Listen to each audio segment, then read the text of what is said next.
This morning on Parenting Today, risk and reward.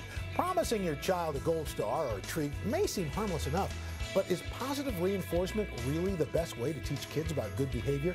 Parenting expert AMY McCREADY is here to explain how even the smallest rewards could backfire when we're trying to motivate our kids. Amy, good to see you. It's good to see you, Al. I got to tell you, I mean, we have a chart with stars for our son, and you're saying this maybe not such a great idea. Well, first off, you're not alone, because a lot of parents do that, and you may get some short-term compliance by using rewards, but there are some long-term problems that go along with that. Like what?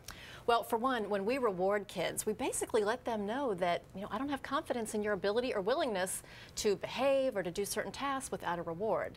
And then used consistently, those rewards create kind of a what's in it for me attitude. So the more we reward, we create these little reward monsters who eventually think, well, why would I ever want to do that without a reward? Without a reward. Exactly. So the idea is you want to try to motivate them without this. And the other problem is, I guess, after a point, those rewards start to lose their luster. They really do. And at first, a sticker is really exciting, but then you have to up the ante to a quarter or a trip to the park, and then, when before you know end? it, you're at a car. Exactly. It's a slippery slope, and eventually we just can't afford these people. So how do you get around that? What do you do?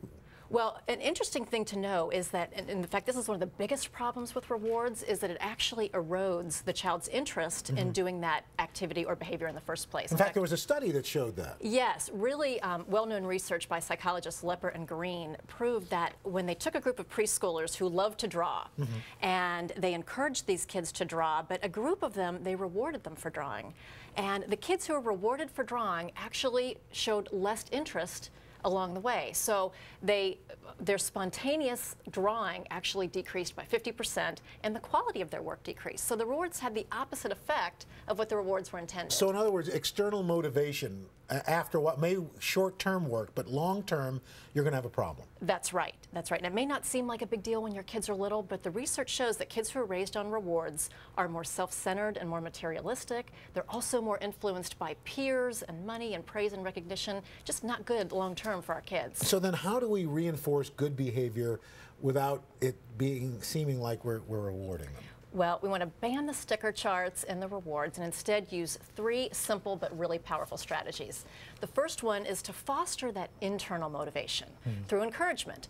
So instead of doling out M&Ms for going to the potty, you can encourage your kids by saying, wow, I used to have to help you pull your pants up and down by yourself, and now you do it all on your own. Because kids are born intrinsically motivated. They want to learn, they want to contribute, they don't need rewards for that.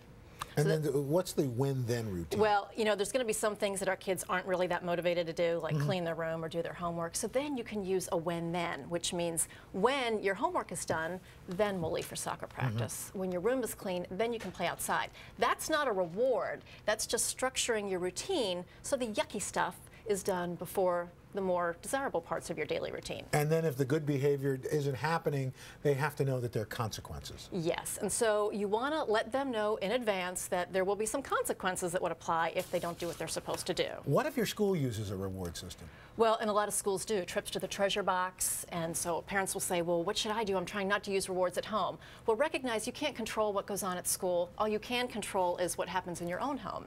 So get rid of the sticker charts and the rewards, and instead use those strategies we talked about: encouragement, the when then, and consequences. You'll have much better results, and we'll be setting our kids up for much better behavior long term. AMY McCREADY, thank you so much. Thank you, Al. Pull that chart down when I get home. Good. And coming up next, good news for dieters: eat to lose weight. We're going to find out what foods are actually calorie burners. But first, this is Today on NBC.